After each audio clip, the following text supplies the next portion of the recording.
Hi YouTube, I'm back with another video. Of course, it's me, Yabby Yab. And I recently posted so many vlogs on my trips this year. I sat down and thought, like, I've been to 6 different countries, like, in the past 6-7 months.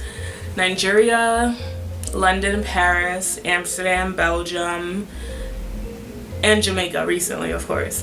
How could I forget that? So I just want to point out some stuff on, well, I've been getting a lot of questions recently on how am I able to travel? Oh, she's rich. Oh, she's this, she's that. No. Well, please God, I'll be rich in Jesus' name. But for right now, I'm rich in spirit. So there's cheaper ways to travel.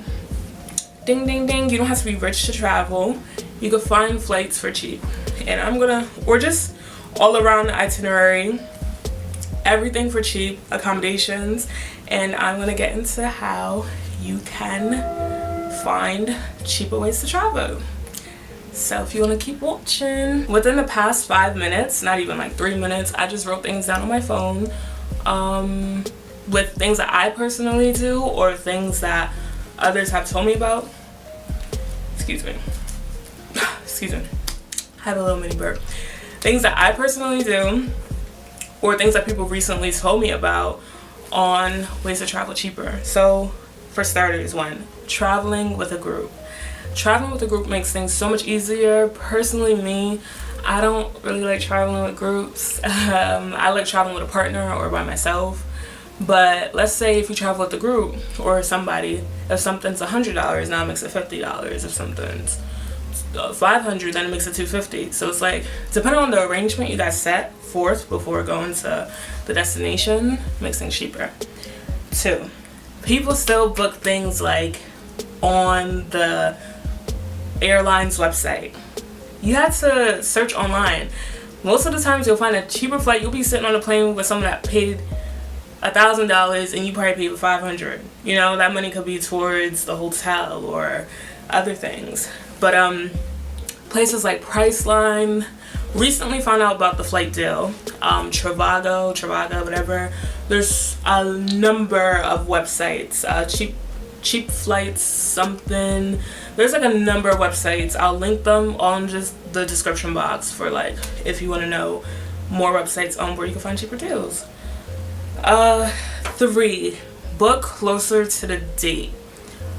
I know they tell you book way in advance for a trip.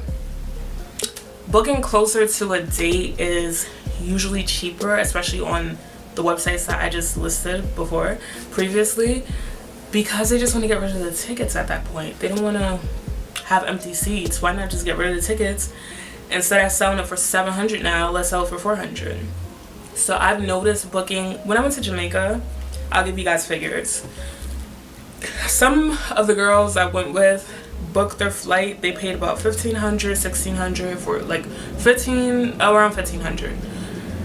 I only had to pay, because I booked it a week in advance, I only paid like $1,200 because they just wanted to get rid of the tickets. So that gives you a little glimpse of why it's better to book closer to the date. With hotels too.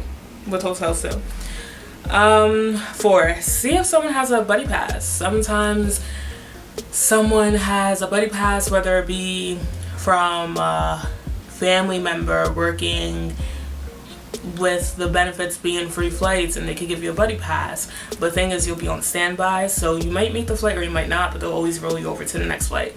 But see if somebody has a buddy pass, because you're traveling for free at that point, and if it's outside the country, you're just paying the tax. So that's another good idea.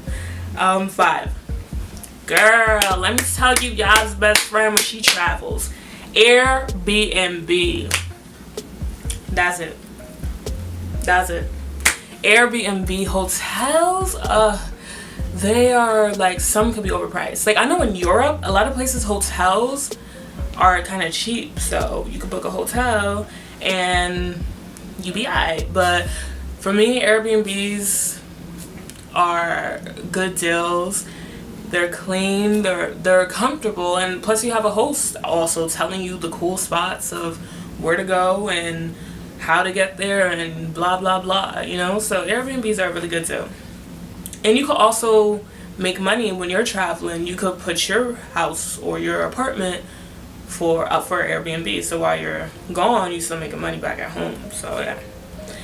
And lastly but not least, someone recently told me about mileage deals. Like, the more you travel, the more your mileage goes up, and if you reach a certain point, you'll get like a free trip to somewhere. But you'll have to be traveling often for that. So, and you have to book with certain airlines. You have to see their different airlines have different rewards, so you could also do that. Look into that with whatever airline you favor. Also, this is if you travel often, you could have Jetsmarter. Jetsmarter is like, you pay $15,000 or something for a year, and you get a private jet, and you can travel anywhere you want, as much as you want, whenever you want, with your private jet. I want to leave you guys off with this one quote that I love. Let me see if I can find it. Whoop, found it. Okay, I love this quote. It's by Steve Jobs, and it says, "Travel has a way of broadening a person's perspective and expands their sense of what's possible." By Steve Jobs. I love that quote because you get to see what's out there. You get to see opportunities, cultures, lifestyles, and what better way to know the world is to see the world. So it's like, get out there, stop complaining, "I don't got money to travel." Girl, the money you spent on $600, $800 weave or wigs, you can use that money and go travel. The money you spent on red bottoms, you can use that money and go travel. The money you spent, you get the point. Anyways, thank you guys for watching my video, and I hope I inspired someone, and I hope I helped somebody. And let me know your recent trips or your summer vacations that you guys still have planned out, and I'll see you guys in my next one. Bye. Peace.